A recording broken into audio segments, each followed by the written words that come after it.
নির্বাচন কমিশন নয় বরং সিভিল রেজিস্ট্রেশন কমিশন নামের নতুন একটি আলাদা কমিশনের অধীনে নেওয়া হচ্ছে জাতীয় পরিচয় নিবন্ধন এনআইডি কার্যক্রম। জাতীয় পরিচয় নিবন্ধন আইন রহিতকরণ অধ্যাদেশের খসড়া নীতিগত এবং চূড়ান্ত অনুমোদন দিয়েছেন প্রধান উপদেষ্টা।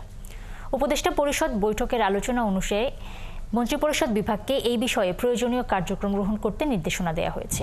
এতে বলা হয়েছে জাতীয় পরিচয় নিবন্ধন এবং জাতীয় পরিচয়পত্র সংক্রান্ত কার্যক্রম নির্বাচন কমিশনের কাছে না রেখে সম্পূর্ণ স্বাধীন এবং স্বায়ত্তশাসিত প্রতিষ্ঠানের মাধ্যমে পরিচালনা করা উচিত।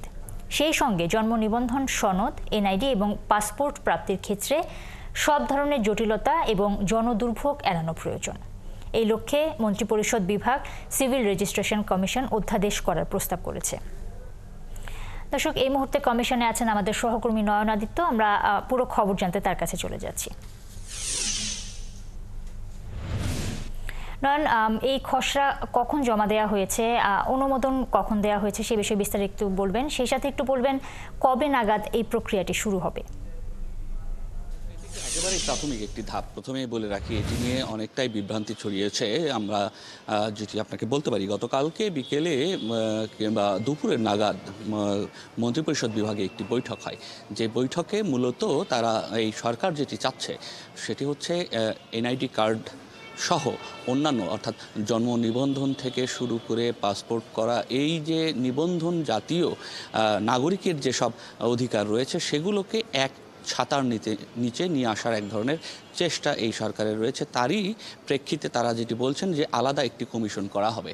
সেই কমিশনের অধীনে জন্ম নিবন্ধন, পাসপোর্ট, এনআইডি কার্ড, এই সব বিষয়গুলোকে সেখানে সন্নিবেশিত করা হবে। কেননা এখন আপনি জানেন, যখন একজনের জন্ম নিবন্ধন করতে হয় তখন তাদেরকে স্থানীয় সরকার মন্ত্রণালয়ের অধীনে যেসব প্রতিষ্ঠান রয়েছে, বিশেষ করে ইউনিয়ন পরিষদ কিংবা উপজেলা পরিষদ কিংবা পৌরসভা, ঢাকা হলে সিটি কর্পোরেশন, বিভাগীয় শহর হলে সিটি কর্পোরেশন, এই জায়গাগুলো থেকে জন্ম নিবন্ধন করতে হচ্ছে। এখন এই সরকারের চাওয়া যেটি হচ্ছে একটি কমিশন করা এবং এই কমিশনের অধীনে এই ধরনের একজন ব্যক্তির, একজন নাগরিকের যতগুলো নিবন্ধনের প্রয়োজন হয় সেগুলোকে এক ছাতার নিচে নিয়ে আসা। যদিও এর আগের সরকার এই সিদ্ধান্তের জায়গা থেকে, আপনি জানেন যে স্বরাষ্ট্র মন্ত্রণালয়ের অধীনে এনআইডিকে নিয়ে যাবার এক ধরনের প্রক্রিয়া ছিল, তখন সেটি সম্ভব হয়নি। এই সরকার, আবার নতুন সরকার, অন্তর্বর্তীকালীন সরকার, তারা এই প্রক্রিয়াটি আবার হাতে নিয়েছে। তারা যেটি করছে যে একটি কমিশনের অধীনে করার জন্য। যদিও নির্বাচন কমিশনের সিনিয়র সচিব আক্তার আহমেদ, তাকে এই বিষয়ে জিজ্ঞেস করা হলে তিনি বলেছেন যে এই আজকে যে খসড়াটি আমরা হাতে পেয়েছি সেটির সম্পর্কে তার কোনো স্পষ্ট ধারণা নেই।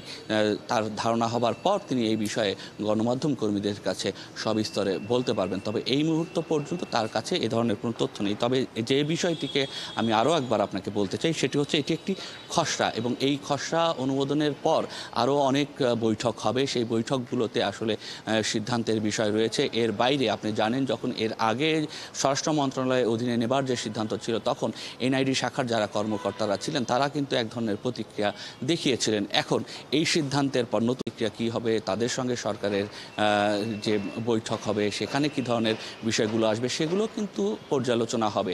তারপর এটিকে আসলে সিদ্ধান্ত আকারে সামনে আসতে পারে। তবে প্রাথমিকভাবে যে খসড়াটি অনুমোদন করা হয়েছে সেখানে বলা হয়েছে যে এনআইডি সহ জন্ম নিবন্ধন এবং পাসপোর্টকে একটি ছাতার নিচে নিয়ে আসার জন্য আলাদা একটি কমিশন করার মতো প্রস্তাব করা হয়েছে। অনেক ধন্যবাদ আপনাকে। দর্শক, নয়ন আদিত্য যুক্ত হয়েছিলেন আমাদের সাথে নির্বাচন কমিশন থেকে। জাতীয় পরিচয়পত্র তৈরিতে আলাদা কমিশন গঠন করা হচ্ছে সে বিষয়ে বিস্তারিত তিনি আমাদের জানাচ্ছিলেন।